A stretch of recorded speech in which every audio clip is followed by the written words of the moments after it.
Welcome to यामिनीज पाठशाला। आप सभी का यामिनी की पाठशाला में स्वागत है।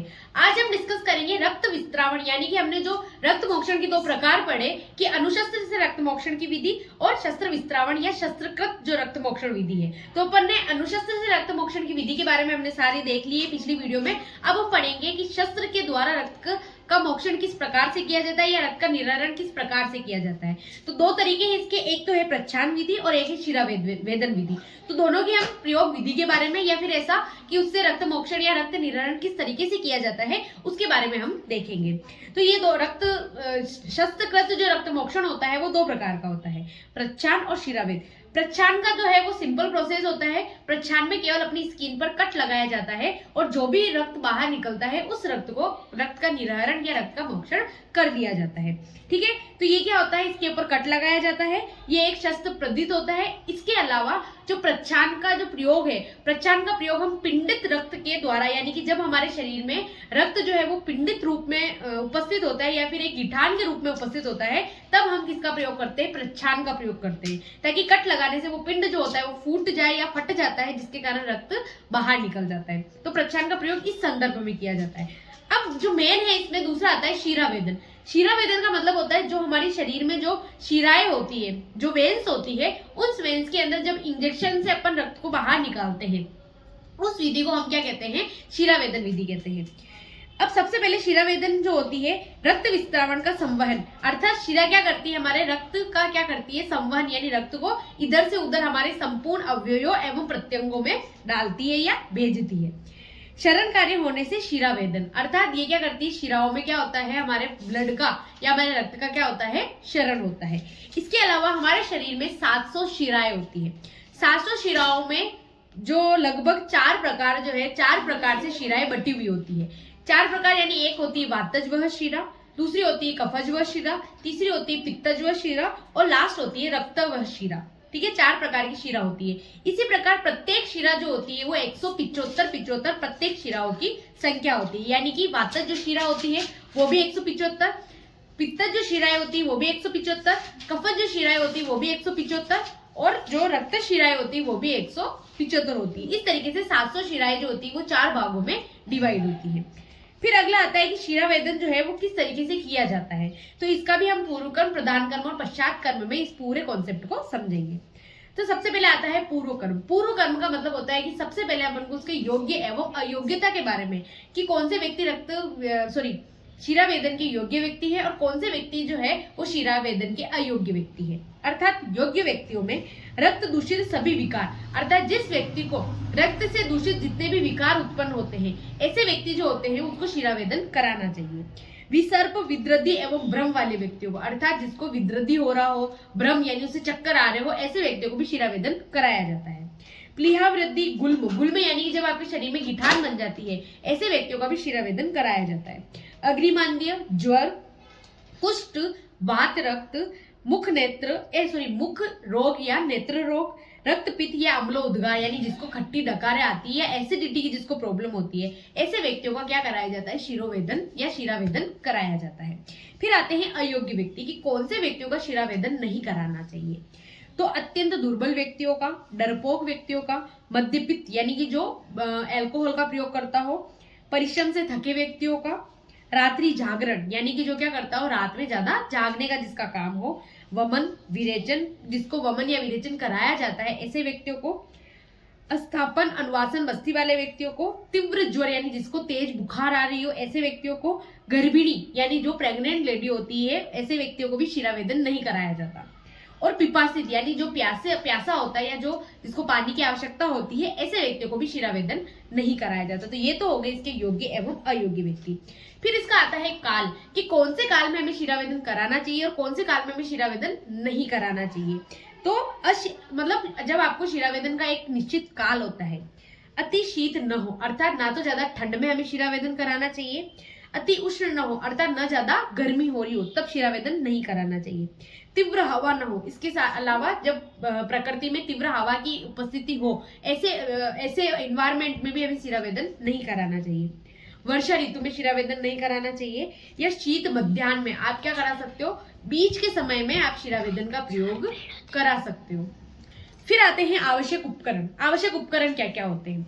तो जैसे ब्राह्मी, मुख, शस्त्र, कुठारिका अर्थात जिसके द्वारा शिरावेदन किया जाता है वो शस्त्र का हमें चाहिए होते हैं। इसके अलावा चाकू, शुद्ध कॉटन, कांच पात्र, पिच्चू या प्लोथ, ठीक है, यंत्र, शाटक, ग्लास, नेपकिन, दस्ताने, उष्ण जल पात्र, नेत्रबंधन पट्टिका, सहमति घोषणा पत्र, परिचारक, ताप कर्मादि का मापन, यानी कि हमें क्या करना चाहिए, वाइटल साइंस जो है वो व्यक्ति के या रोगी के ले लेने चाहिए। स्नेहन, स्वेदन करना आदि कर्म जो है वो हम इससे पहले करते हैं। तो ये सब जो कर्म आते हैं उसके योग्य अयोग्य, उसका काल क्या होना चाहिए और आवश्यक उपकरण क्या क्या होना चाहिए। इसके अलावा सहमति घोषणा पत्र, तो ये सब जो आते हैं वो पूर्व कर्म के अंतर्गत आते हैं। अब आते हैं हम प्रधान कर्म में, अर्थात प्रधान कर्म में किस तरीके से हमें शिरावेदन करना चाहिए। तो सबसे पहले अगर आप पैरों का शिरावेदन करना चाहते हैं, पैर की किसी नस से आपको रक्त का मोक्षण करना है, तो पांव का समान स्थान में रखना, एक पांव को संकुचित करना और ऊपर उठाकर पांव को दबाकर जो उत्पित जो शिराएं होती है, जो उठी हुई जो शिरा होती है, उसका क्या करना चाहिए, हमें वेदन करना चाहिए, उससे रक्त का मोक्षण करना चाहिए। अगर आपको हस्त का शिरावेदन करना है, हाथ का शिरावेदन करना है, तो अंगूठे को मुट्ठी में दबाना, यानी इस तरीके से हमें अंगूठे को फोल्ड कराना चाहिए। उसके पश्चात उसे उचित आसन पर हमें बैठाना चाहिए रोगी को, और कर्पूर संधि के पास वस्त्र बांधना चाहिए, यानी कर्पूर संधि के पास में हमें वस्त्र बांधना चाहिए और वेदन कर्म करना चाहिए। अर्थात हम देखा होगा जब आप किसी को ब्लड देते हो अपनी ब्लड की जांच कराने के लिए, तब आपके बाहु पर आपके बाहु पट बांधा जाता है और यहाँ पर कर्पूर संधि पर जो आपकी उठी हुई जो सिरा होती है उसका वेदन किया जाता है। तो इस तरीके से हमें हस्त की सिरा का वेदन करना चाहिए। फिर आता है शिरस्थ सिरा वेदन, यानी जब आपको अपने सिर का वेदन कराना है या सिर से रक्त का मोक्षण कराना है तो किस तरीके से कराएंगे। तो घुटने योग्य आसन पर बैठना चाहिए और टांगों को घुटनों से मोड़ना और दोनों कोहनियों को घुटनों पर रखना तथा अंगूठों को दबाकर मुट्ठियां बंद करनी चाहिए। इस तरीके से आपको बैठने की स्थिति होनी चाहिए। इसके अलावा गर्दन व मुट्ठियों को वस्त्र से लिप्त करना चाहिए, यानी इस तरीके से अपन एक तरीके से सजा जिसको दी जाती है तब वो उस पोजीशन में आपको बैठना चाहिए। इस तरह लपेटे की मुट्ठियां व गर्दन को लपेटकर कपड़े के दोनों ओर जुमा कर पीछे की ओर ले जाए ताकि उसका पूरे हाथ वगैरह दब जाए। इसकी तरीके से जो आपकी सिर है, सिर की जो उत्थित जो सिरा है उसका वेदन किया जा सके। फिर आता है अन्यत्र वेदन। इनके अलावा हस्त, पाद और सिर का जो होता है वो मुख्य रूप से होता है। इसके अलावा और भी किस किस जगह से हम सिरा का वेदन किस किस प्रकार से कर सकते हैं। जैसे श्रोणी स्कंद, आपको श्रोणी स्कंद का अगर वेदन करना है तो आप पीठ को झुकाकर आप श्रोणी का या स्कंद का वेदन कर सकते हैं। पेट या छाती का करना होता है तो आप छाती को फैलाकर शिरावेदन कर सकते हैं। और जिह्वा का करना हो तो जीभ को बाहर निकालकर जिह्वा के अग्रभाग पर शिरावेदन कर सकते हैं। तो इस तरीके से अन्य जगह पर हम शिरावेदन का प्रयोग कर सकते हैं। फिर आता है कि रोगानुसार सिराओं का विचार करना चाहिए कि हमें कौन सी सिरा का वेदन करना चाहिए, कौन सी सिरा का वेदन नहीं करना चाहिए। अर्थात कौन सी सिराओं, कौन से रोगों में कौन सी सिरा का वेदन करना चाहिए। जैसे संधान रोगों में प्रियंगु, गेरिक, लोद्र, गोरोचन, मुलेटी आदि से संधान कर्म। अर्थात अब इसके उपचार क्या क्या होते हैं, ठीक है। इसके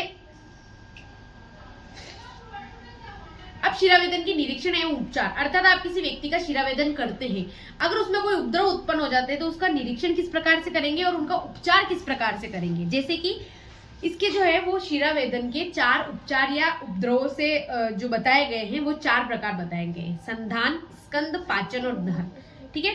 संधान अर्थात संधान कार्य कैसे करते हैं आप, तो प्रियंगु, गेरिक, लोद्र, गोरोचन, मुलेटी आदि से संधान कर्म किया जाता है, यानी कि बहते रक्त को रोका जाता है। संधान का अर्थ होता है रोकना।